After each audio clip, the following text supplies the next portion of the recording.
Bonjour, donc nous allons commencer cette série de présentations sur un peu l'épidémiologie de terrain, l'épidémiologie de santé publique, bien sûr sur la demande d'un ensemble de collègues professionnels de santé qui ne sont pas des épidémiologistes. Ils m'ont demandé de partager avec eux un peu des présentations comme ça, avec une voix, sous forme de vidéo, pour essayer de se familiariser avec un certain nombre de concepts et d'être outillé pour gérer déjà, commencer la gestion des urgences de santé publique, commencer l'intervention au niveau frontline.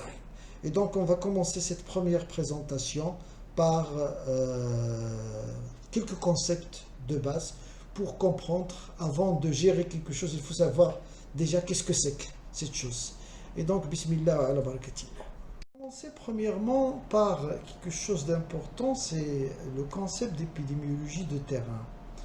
Vous avez tous entendu cette question, épidémiologie de terrain, épidémiologie clinique, épidémiologie tout court, épidémiologie de santé publique.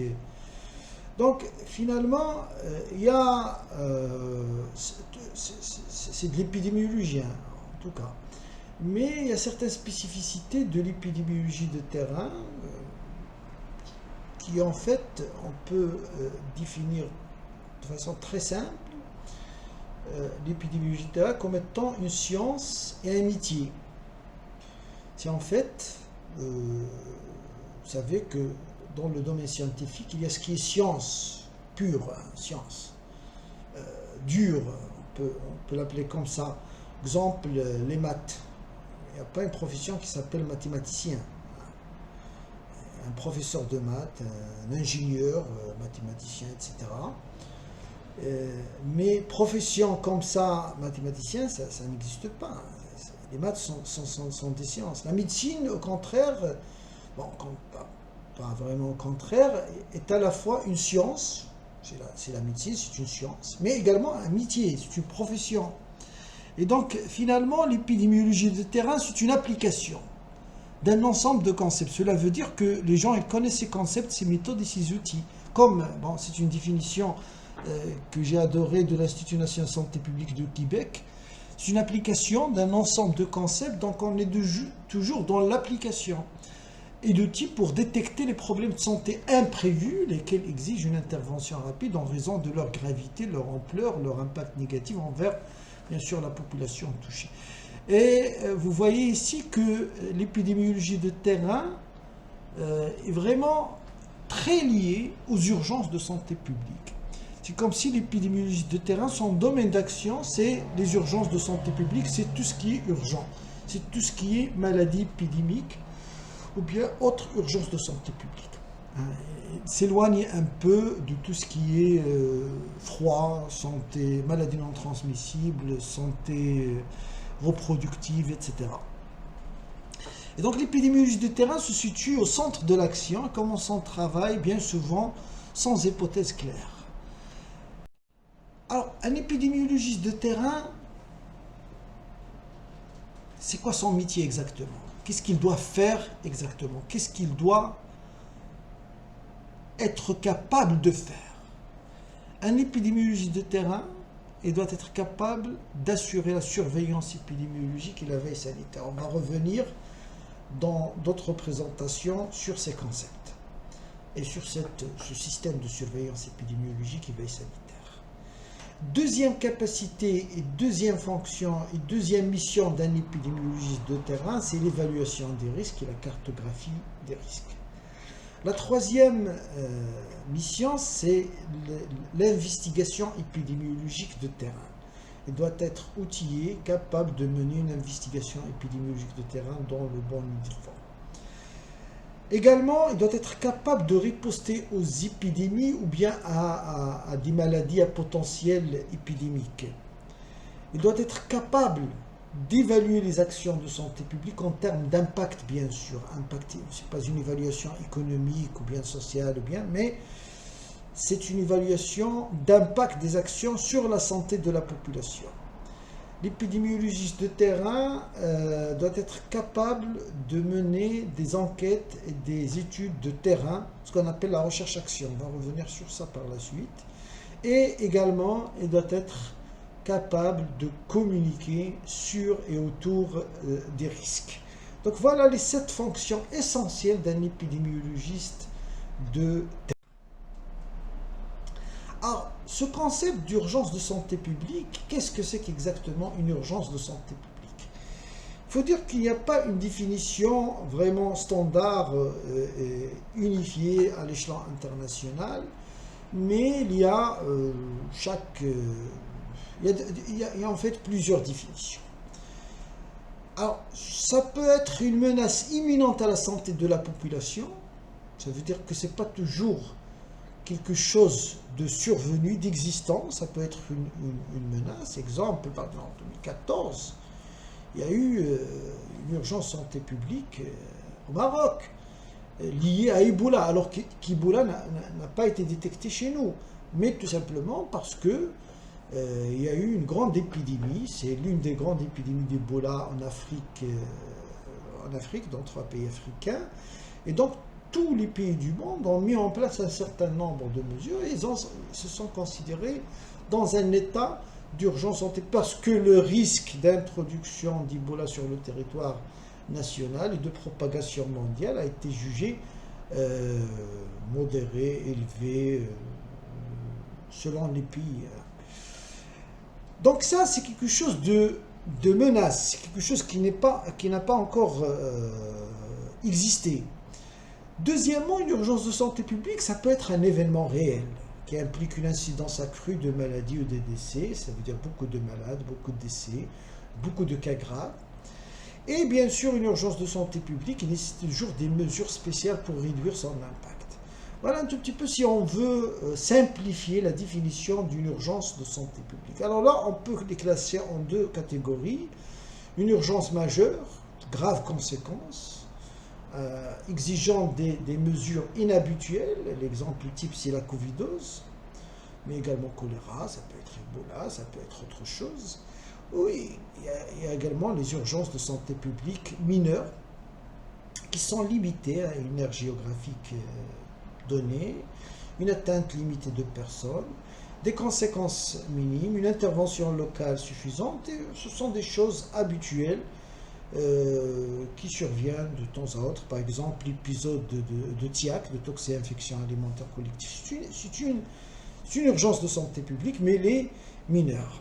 Alors également, un épisode épidémique de méningite, là on parle pas peut-être c'est mal écrit, on peut dire un petit cluster de méningite, méningocoque par exemple, c'est une urgence de santé publique qui est mineure puisqu'on a l'habitude de voir des petits clusters familiaux, bien dans des écoles, 2, 3, 4 personnes, grappes de cas, ce qu'on appelle grappes de cas de méningite. Donc voilà un tout petit peu la définition d'une urgence de santé publique. Une urgence de santé publique, c'est vrai que nous, les épidémiologistes, on s'oriente souvent vers tout ce qui est biologique, agents pathogènes, infections, mais une urgence de santé publique, il peut être également chimique, il peut être radionucléaire, donc c'est pas toujours quelque chose de purement biologique, ce qu'on appelle maintenant, vous avez l'habitude d'entendre, le NRBC, ce concept NRBC nucléaire, radiologique, biologique et chimique. Alors également, il y a 2 concepts qu'il faut maîtriser, c'est ce qu'on appelle la situation d'exception et la catastrophe. Alors, la situation d'exception, c'est une menace ou un événement inattendu, chose que l'urgence de santé publique, indésirables pouvant entraîner des décès, des blessés, voire même des décès, des dégâts matériels. Et la communauté, elle est capable de faire face. Ça veut dire que c'est vrai que c'est une situation d'exception, mais la communauté gère avec ses propres moyens et peut surmonter cette situation d'exception. Alors, catastrophe. Alors, situation d'exception, donnons l'exemple d'un grand accident de voie publique. Et on va voir les intersections par la suite entre ces différents concepts. Alors, catastrophe, c'est une grave perturbation du fonctionnement d'une société causant des pertes humaines, matérielles ou environnementales qui dépasse la capacité de la société affectée à surmonter avec ses propres ressources. C'est vrai que le terme catastrophe, on l'utilise souvent pour exprimer nos sentiments d'affection. Par exemple, crash d'avion, on considère que c'est une catastrophe. C'est vrai que sur le plan scientifique, ce n'est pas une catastrophe, c'est une situation d'exception. Mais en tout cas, catastrophe, c'est vraiment quelque chose de très grave. On peut par la suite en parler à travers une autre présentation consacrée à l'épidémiologie des catastrophes dans cette série de présentations PowerPoint. Alors maintenant, on passe aux intersections. Aux intersections entre ce concept urgence santé publique, situation d'exception et catastrophe. Parce qu'on a l'impression que les termes se mélangent et que tout ressemble à tout. Alors, si on considère l'ensemble universel E, on va prendre le sous-ensemble situation d'exception et le sous-ensemble situation de catastrophe. Alors, un événement X ne peut pas être à la fois une situation d'exception et une catastrophe. Ça veut dire que l'intersection entre le sous-ensemble de situation d'exception avec le sous-ensemble des catastrophes est vide. Un événement X, soit ça répond à la définition, soit c'est une situation d'exception, soit c'est une catastrophe. Mais bien sûr, il peut y avoir une évolution d'une situation d'exception vers une catastrophe quand les choses se dégradent de façon désagréable, si on peut l'appeler comme ça, et on peut revenir d'une situation de catastrophe vers une situation d'exception quand on commence à maîtriser les choses. Alors les urgences de santé publique, ils viennent ici.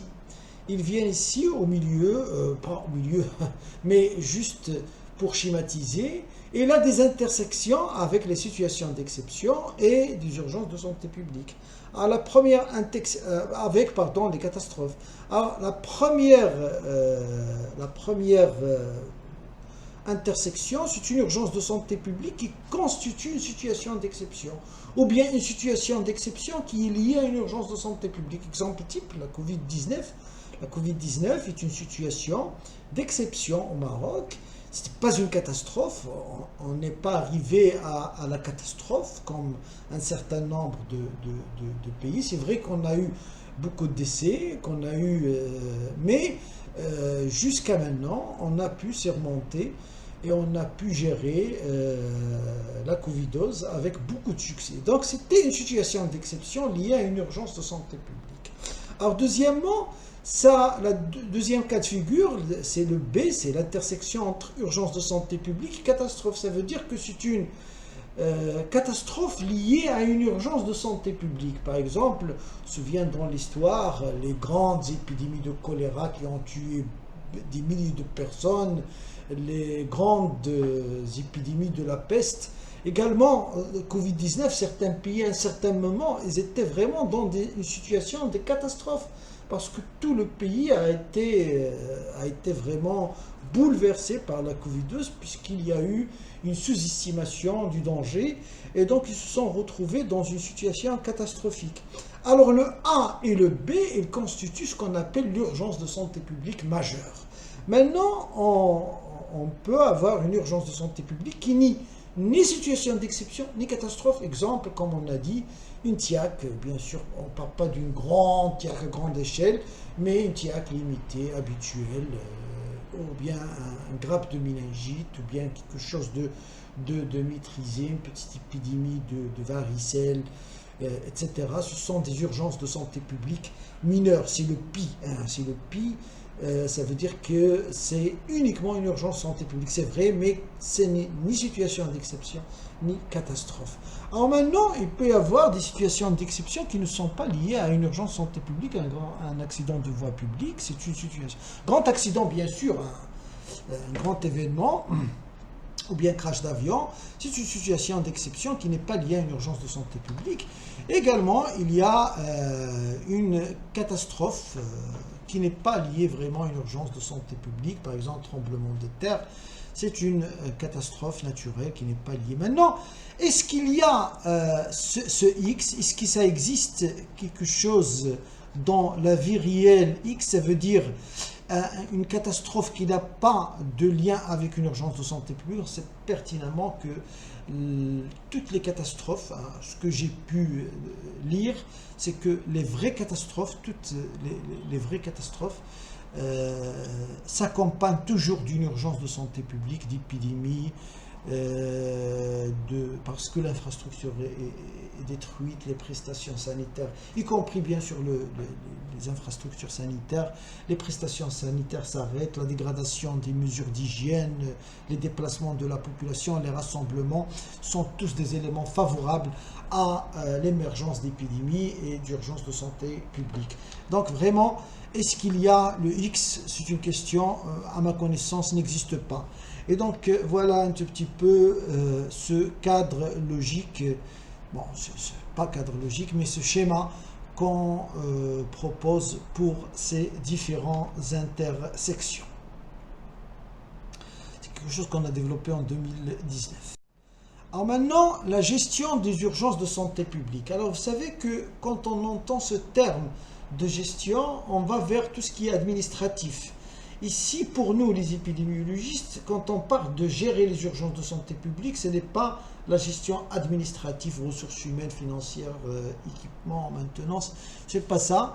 Nous, on parle vraiment de la gestion technique. C'est un ensemble d'activités qui peut aller de l'intervention directe du terrain jusqu'à une politique de haut niveau, une stratégie de haut niveau. Par exemple, un plan national ou un manuel de veille et de riposte à monkeypox.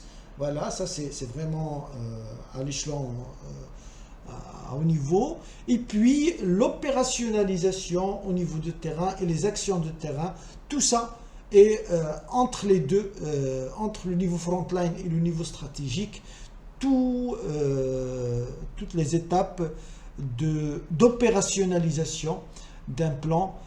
Ça constitue ce qu'on appelle la gestion des urgences de santé publique. Donc cette stratégie dans la gestion des urgences de santé publique, veille, surveillance, évaluation, cartographie, prévention et réduction des risques, préparation, intervention, opération et le rétablissement, ça veut dire le retour à la normale.